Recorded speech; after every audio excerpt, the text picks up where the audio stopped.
unfortunately, a lot of people go in the ER, clogging up ERs, right, for minor cases. And telemedicine is a perfect fit for that. It's affordable, it's accessible. The patients love it, doctors love it. And I really believe that is going to be the first line of defense in acute care.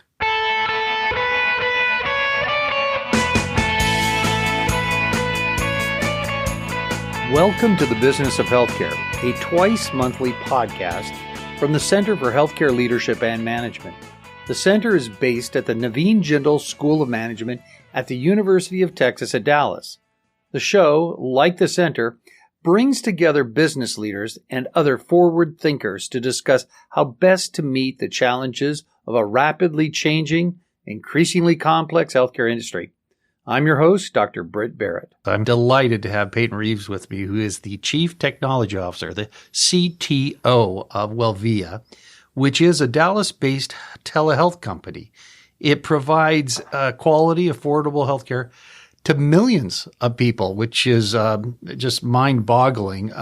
His website is wellviasolutions.com. I'd encourage you to check it out. But today we're going to talk about telemedicine. And so, Peyton, welcome. Delight to have you here. Hey, great. Thanks for having me. To that end, tell us what Wellvia is doing, because it's an amazing story. Absolutely. So Wellvia is a telehealth company, as you mentioned. And what that means is we connect patients with doctors 24/7, 365 over the phone or video. Okay. So think for your allergies, your flus, your cough, you got a rash, your kid's got an earache at 3 a.m. We are a great solution to that. So instead of you having to go to urgent care, you can pick up the phone, do a video chat or a phone chat with a doctor. We connect you within 10 minutes on a national average, anytime, anywhere. And so after your consultation, if the doctor feels it necessary, they'll send a script to your local pharmacy and you're good to go. See, this is, for me, fascinating, because we've been talking about this. You're doing it. You're actually making it happen with all the obstacles and hurdles, but you figured out how to do it. Now, Wellvia's been around for how long? 4 years. 4 years. You got how many employees? 60. And soon 6 million. Is that right? That's the plan. I mean, the growth is phenomenal. Right. You've, as we were discussing earlier, we were talking about the number of clients, patients who are accessing Wellvia.com for their care. Can you give us a little idea of how big this company is? Sure, absolutely. So over a couple million people have access to our services already. So if I'm sitting in bed and I'm just feeling horrible, the flu's hit, and I do not want to get out of my pajamas and get in the car and drive down to get a prescription, I just grab my cell phone and call Wellvia. Is it an app or is it just the website? It's an app, the website, or you can call into our 24/7 call center. 855 Wellvia, however you want to access it.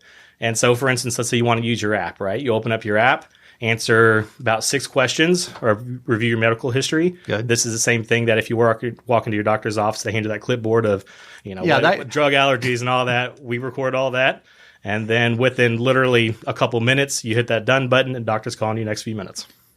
I mean, it makes complete and total sense. My guess is the thing that has been the limiter has been the doctors that want to do this and reimbursement, and also maybe some regulatory hurdles you have to jump over, technology hurdles. What's been the most difficult thing to get past to make this a reality?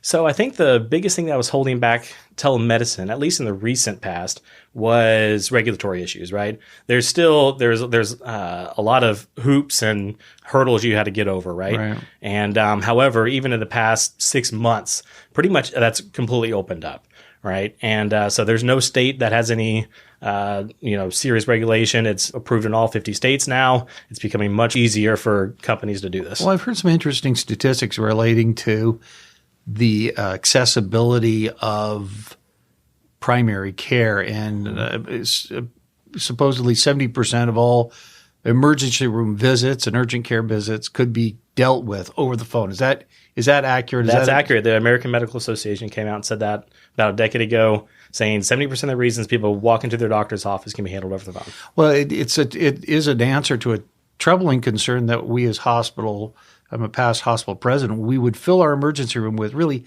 non-emergent care, and we're trying to figure out some way to get them processed through. And I think you guys have kind of figured this out. Are there other companies in this space, or are you on the frontier of work here? So there are a few other companies in this space, but not many, right?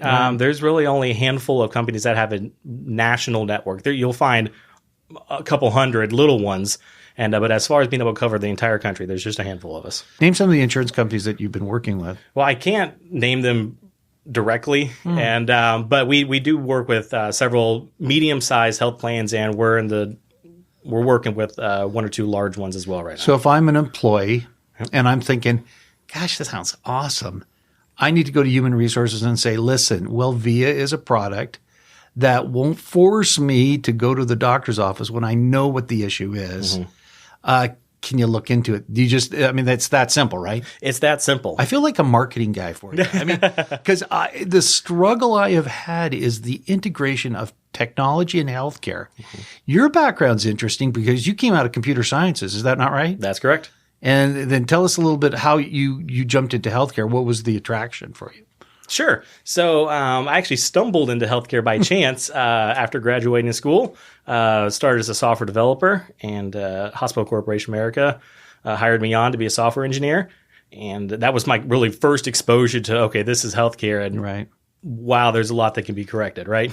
Right. Improved upon. And call me biased, but I definitely think technology and software can make a huge impact at scale. Totally agree. In this market. So you decide you jump into healthcare, you'd bring the expertise of computer science to the delivery model, and you guys have come up with a solution. That's not uncommon. That's quite common. We're seeing a lot of individuals from outside healthcare saying this is almost $4 trillion industry. It's 20% of the GDP. It's growing faster than the GDP. And what can I do to get involved because it's going to grow and I want to find solutions. And so we're seeing a lot of folks at the Jindal School of Management combining marketing or IT or a supply chain into the healthcare space and solving some vexing problems we've dealt with for decades. Well, that's fascinating. Now, let's talk a little bit about the technology. Seems pretty easy. I guess I'd be concerned about confidentiality and ensuring that this information is not going to be on TZM or TMZ or whatever that is. Absolutely. And so we adhere to and we either meet or exceed all the same standards as you would if you were to walk in a hospital, right? HIPAA, high tech, all those SOC 2, all those types of certifications you need, we fall under. That's comforting to know. And I can call or I can FaceTime or video chat, right? That's correct. I don't think I want to video chat if I'm feeling like that. I just want to call them. And that's the same sentiment most of our patients have, really, right? Really. And so, when you talk about telehealth and you put together the marketing materials, the video screen of you talking to doctors always, oh, that's so cool, it's tech, right? But at the end of the day, 98% of our consults are over the phone, right? Really? And because as you just said, you don't feel well, maybe you haven't showered, you're still in your pajamas, you're in bed. Last thing you want to do is get on video chat, right? Well, that's comforting to know, and that absolutely makes sense. Let's talk a little bit about the quality of the physicians, because, are these third world physicians that are in some shack in some faraway country, or are these real docs? These are real docs, same doctors that you go to every day, right? Average Wellvia physician has 10 years experience. Wow. All NCQA certified. Oh, good. Following all the same standards as if you were to walk in a hospital. If there's an issue, how do you address it? If there's a misdiagnosis or the care is not as I would hope it to be, what do I do? Is there a process for that with Absolutely. Wellvia? So one thing we're very proud of at Wellvia is we're the only ones that record the call end to end, right? Interesting. Okay. So if you were to request a consultation, our system bridges that call between you and between the doctor and the patient. The patient never knows the doctor's phone number and vice versa, okay? And because we bridge that call, we can record it. So what's really nice is the patient, right after they get the call, get off the call, let's say, that evening or the next day, okay, the doctor told me to take this. What was it again? Then go back and play back that consultation at any time, right? So that's one benefit. The second benefit, which is huge, is the QA process. Right. Having that consultation enables us to have a much more rigorous QA process than most. I like the idea of working with insurance companies because they're in the aggregate. So if there is an issue, they can aggregate and exert, I think, leverage on a company like yours to say, not good, or yeah, this really works, and expand. Let's talk a little bit about the physicians as it relates to why do they like it so much? Why would docs give away the bricks and mortars and absolutely be virtual, so to speak? And that was one of my first questions when I, first heard of telemedicine, right? Why would a doctor do this? Right. And so once you understand that we actually have a huge waiting list of doctors wanting to join the WellVia network, because the doctors get reimbursed the same amount as if you were to walk into a brick and mortar shop, right? However, they don't have to worry about the nursing staff, the insurance billing, all of the, rent, everything else that goes along with having a brick and mortar location. And it's a billable experience. Yes. That's fascinating. Years ago, we used to have a thing called Ask a Nurse. And, you'd call up and say, it's 3 a.m, my son has got a fever. And the nurse would say, well, here's an urgent care you can go to. And and be like, I know he needs amoxicillin. I mean, I need someone to tell me, a cold pack or what have you. Right. And, it sounds like you've conquered that problem from the billing perspective to make it viable for providers, economically Absolutely. viable. What about Medicare, Medicaid? Where do we stand on that? So there is actually some bills in Congress right now that would open up telemedicine for Medicare, Medicaid, right? The VA's had telehealth for a little while now. Yeah. And they've had some success with that. And opening up Medicare, Medicaid would be an absolute boom to telemedicine, right? A game changer. That is a game changer. Couldn't say it better myself, right? Okay. And that would, I think, really release the floodgates onto getting telehealth, as a mainstream first defense in healthcare. Now, we're talking about primary care right now, right? Let's explore specialty care. Are you in that space as well, or not yet? Not yet. Okay, so cardiology, nephrology. I don't think you want to diagnose cancer at this point, right. But some type of gastric issue. Is that on the radar? Chronic care is going to be the evolution of telemedicine, right? Right now, it's very much acute care, and but it's a natural step for chronic care to follow that, right?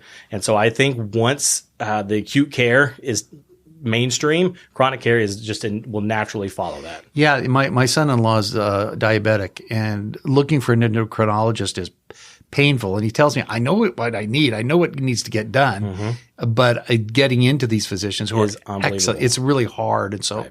I can imagine if you had a physician that was online, he or she could stack up those calls quite quickly and push out medication. And well, how big are you going to get? How big is this going to grow? So, what's fascinating is that the sky's the limit, right? And the growth that we've had as a company just over 4 years has been astronomical, and there's nothing in the way to stop us, right? And as listening to several of your past podcasts, right? I think in every episode we're talking about cost of healthcare, right?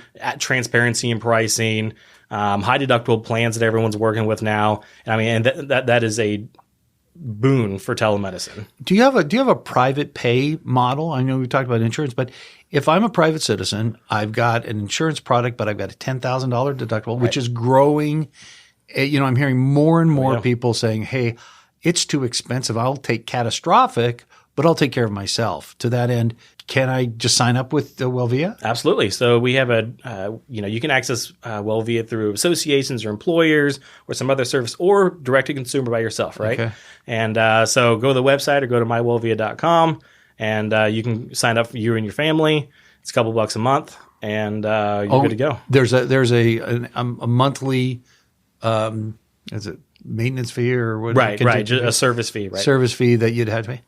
I kind of like that. Yeah. I really do. I like the idea of the economics making sense for a company that's starting up like yours. It's going to get flooded. So the great hockey star Wayne Gretzky used to say, let's skate to where the puck's going to be. Where do you think the puck's going to be? Where do you think telemedicine is going to be in the next 5 years? Is it going to be at the same meteoric growth rate? Oh, absolutely. And because I think I'm a true believer that telemedicine is going to be the first line of defense in healthcare, right? Right. So right now, urgent. If people have the flu and a rash, they're either going to urgent care. Unfortunately, a lot of people go in the ER, clogging up ERs, right, for minor cases.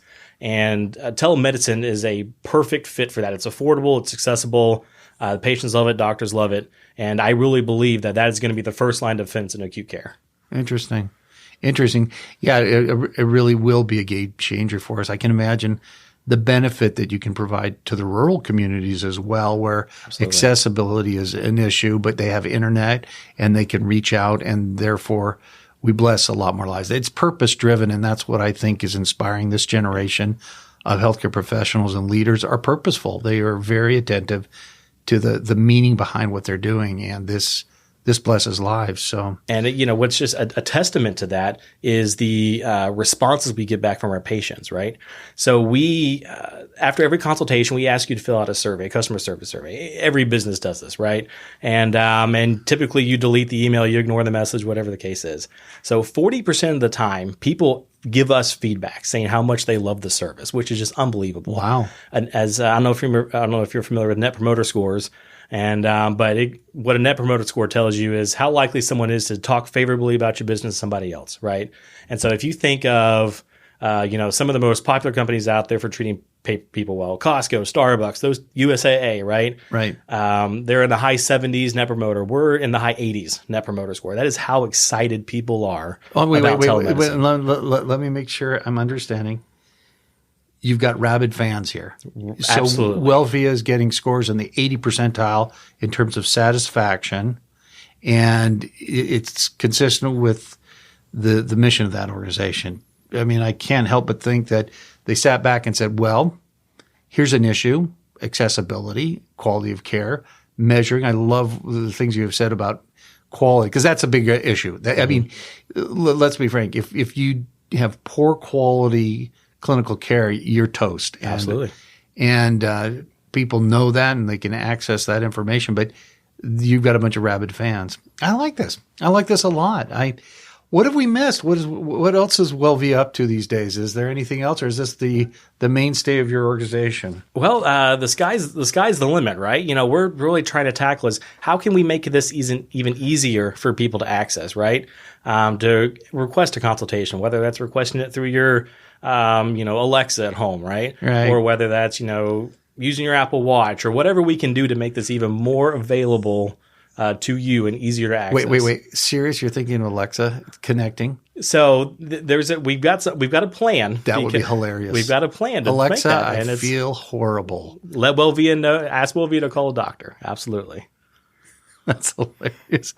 Okay, well, Peyton, it's just been a delight visiting with you, and I can't be more grateful for you and your organization. You've got 60 employees today. Tomorrow it'll be many, many more, because organizations such as yours that are purposeful and in integrating technology and innovation in healthcare really are on the cutting edge and will be successful in the future. So we're delighted to have you.